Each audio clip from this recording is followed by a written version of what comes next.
dedicated to bringing you hands-on interviews with America's largest political figures. I'm your host, Franklin Madison.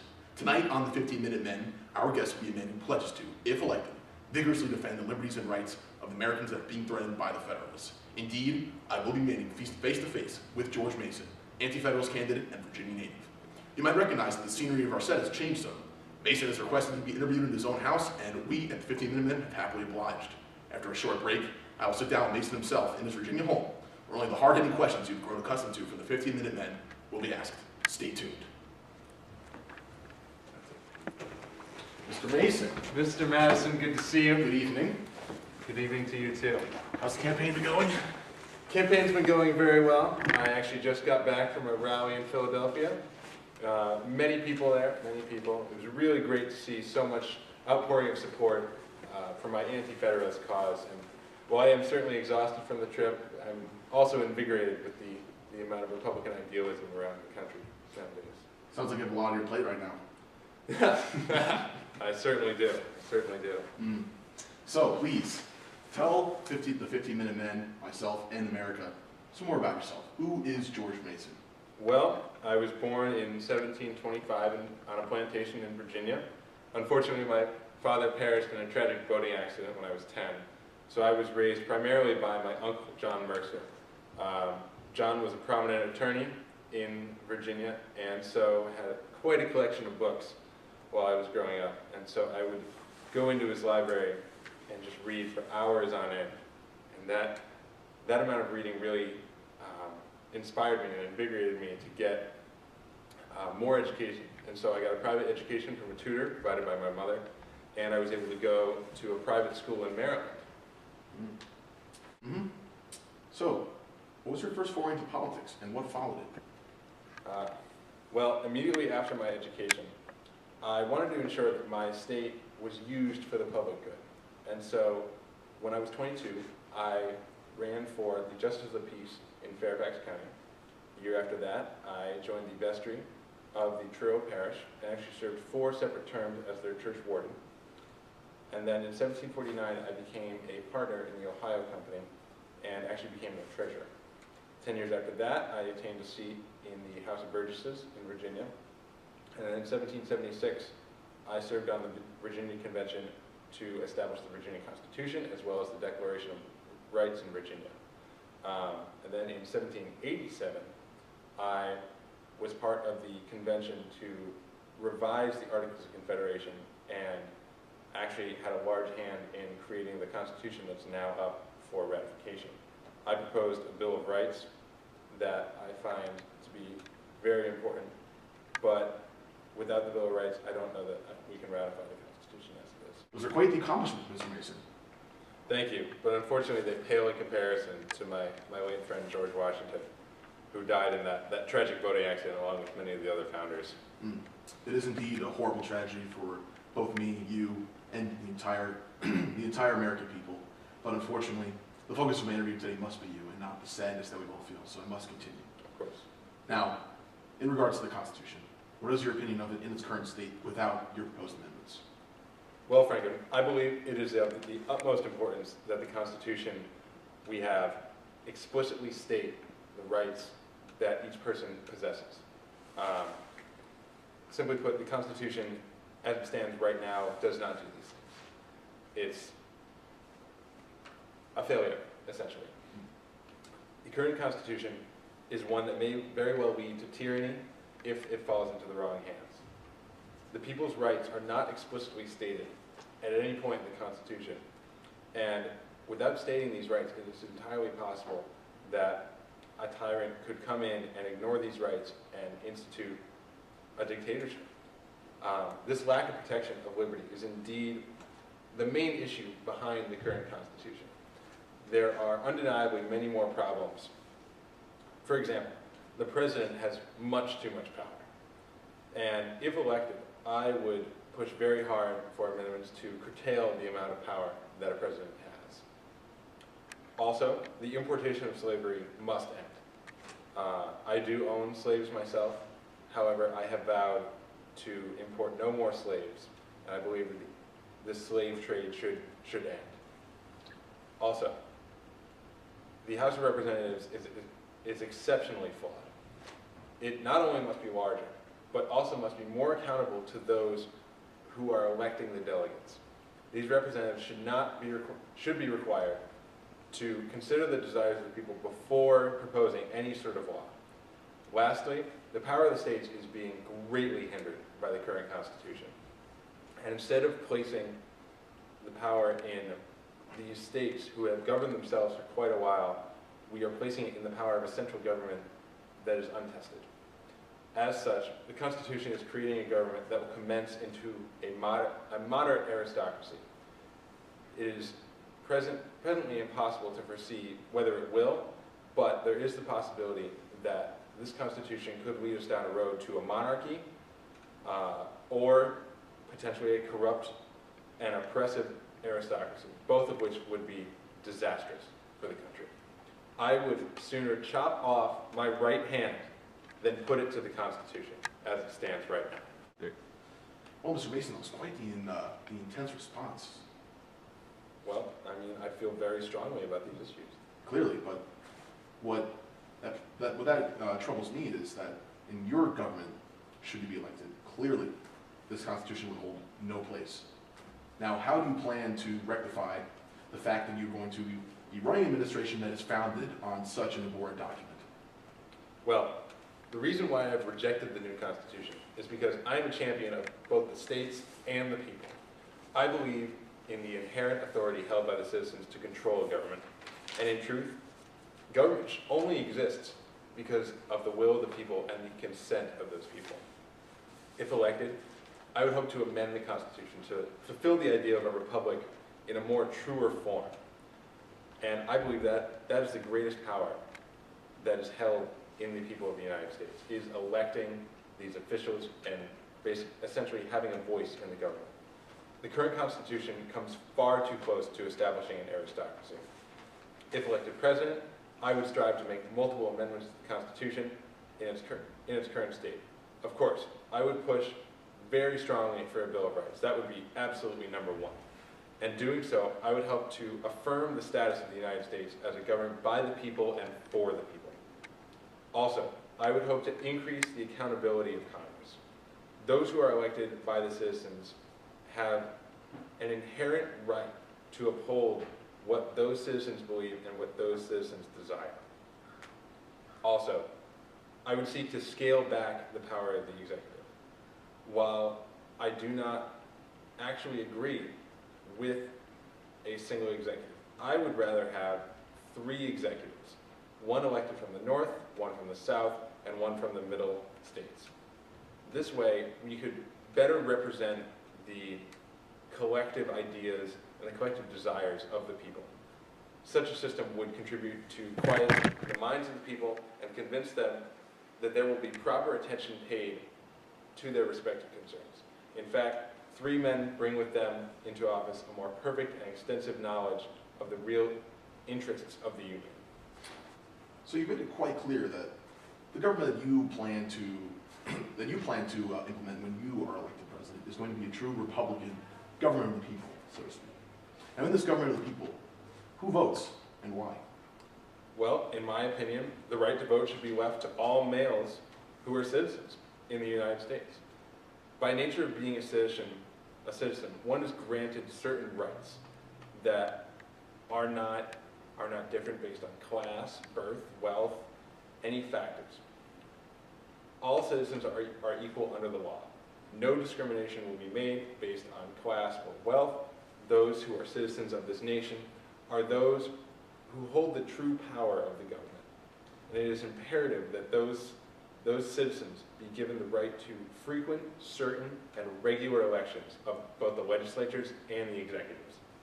Those who hold those positions are purely temporary figures and are not to hold them for extended periods of time. It's certainly quite the noble idea, what you say, Mr. Mason. I would think so. All right. Well, it's time for a quick commercial break. When we return, a portion of our interview where the questions are open up to our audience will begin.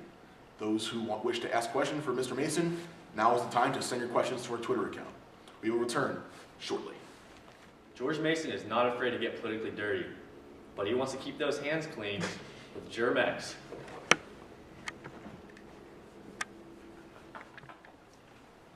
Oh, well, now we return to the 15-minute men. Our first caller, Benjamin Washington. You're on the line. Benjamin, what's your question? Benjamin Washington here. Mr. Mason, it's clear to me as I've listened to you and Franklin Madison talk that the principle of the civil liberties of citizens is indeed quite important to you and your ideal government. My question for you is, what would you say are the greatest threats to these civil liberties that exist today? Mr. Washington, I think that is a great question, and it is incredibly important for both myself and anyone else who is running in this upcoming election. Essentially, I believe the Federalists and their proposed government are the greatest threat to our civil liberties. The system of government that they champion, as I stated earlier, is a breeding ground for abuse of the rights of citizens, something that you as a citizen clearly would not want. The proposed government in which the accountability of the legislatures to their constituents is frighteningly low. A single executive holding control of the military as well as veto power, and where a defined set of unalienable rights and liberties of men are not protected by a constitution, is a government that is just impossible. I cannot fathom a government like this. I am truly petrified that men who lust after power could potentially enter into this position or in the legislature, and thanks to insufficient accountability of elected officials and a lack of delineated rights and liberties, could promptly create tyranny.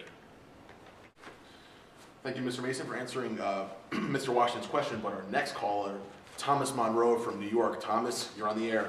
You have Mr. Mason. Go for it. Thanks for having me on the air, Franklin.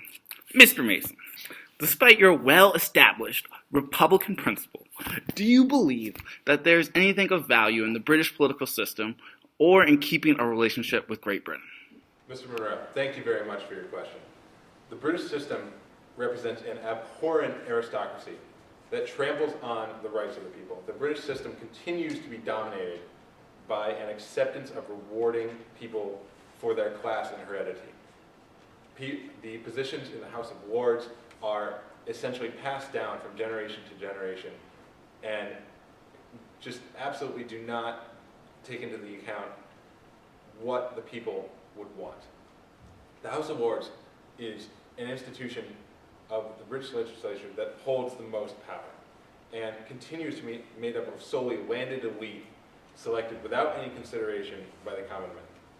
Such a policy clearly holds no place in a Republican government. In the years in which control of the United States was held by Great Britain, civil liberties, as I'm sure you know, were consistently and thoroughly ignored. Colonists were frequently taxed by the British without representation, and in my opinion, that was one of the greatest reasons that we had to go to war.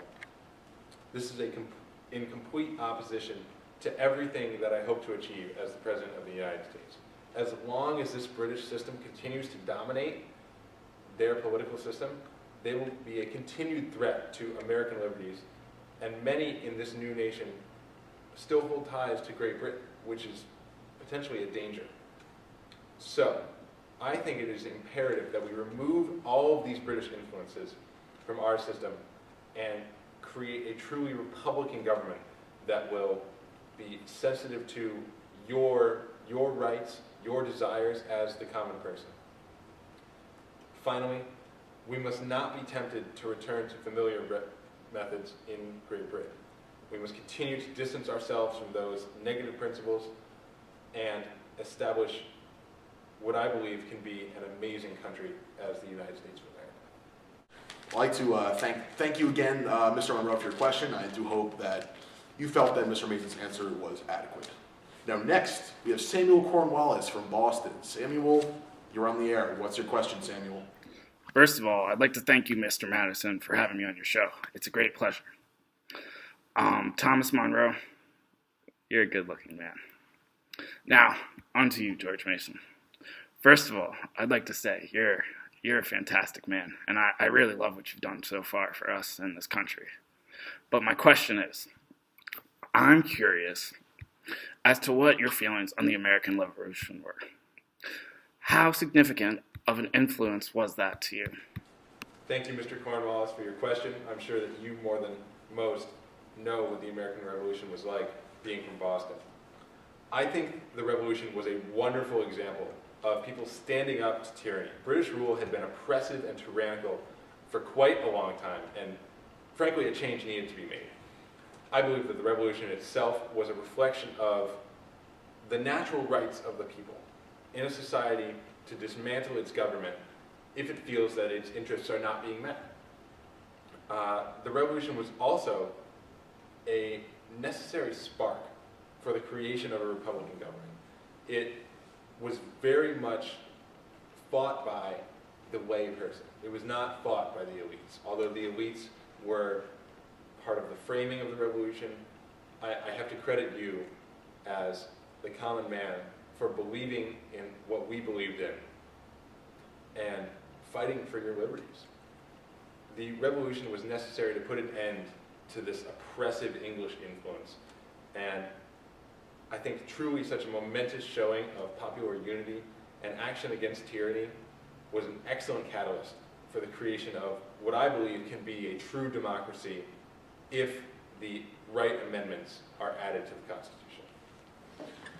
Well, I'd like to thank you again, Mr. Mason, for your honest and well thought out answers. I'm sure Benjamin, Thomas, and Samuel, those who called in, are very satisfied with the answers you've given, and I am as well. But before I let you return to your wife and your kids, which I know you care so much about, you really want to get back to taking care of them. But still, I want to ask you if there's anything you want to say to your opponents in the race before I let you go.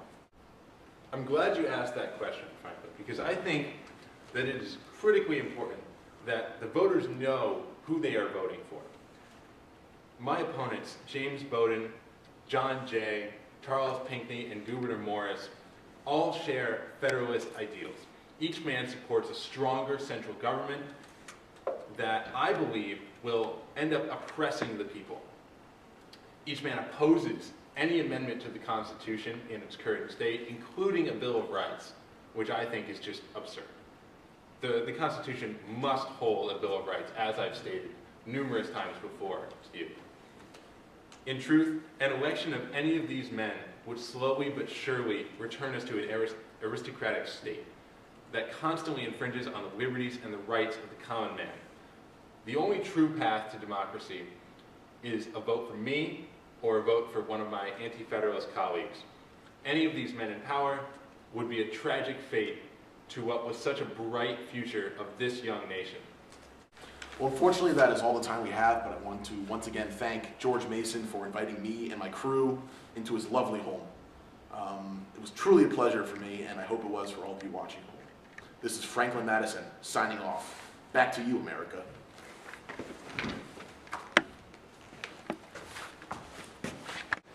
I think it's very important who that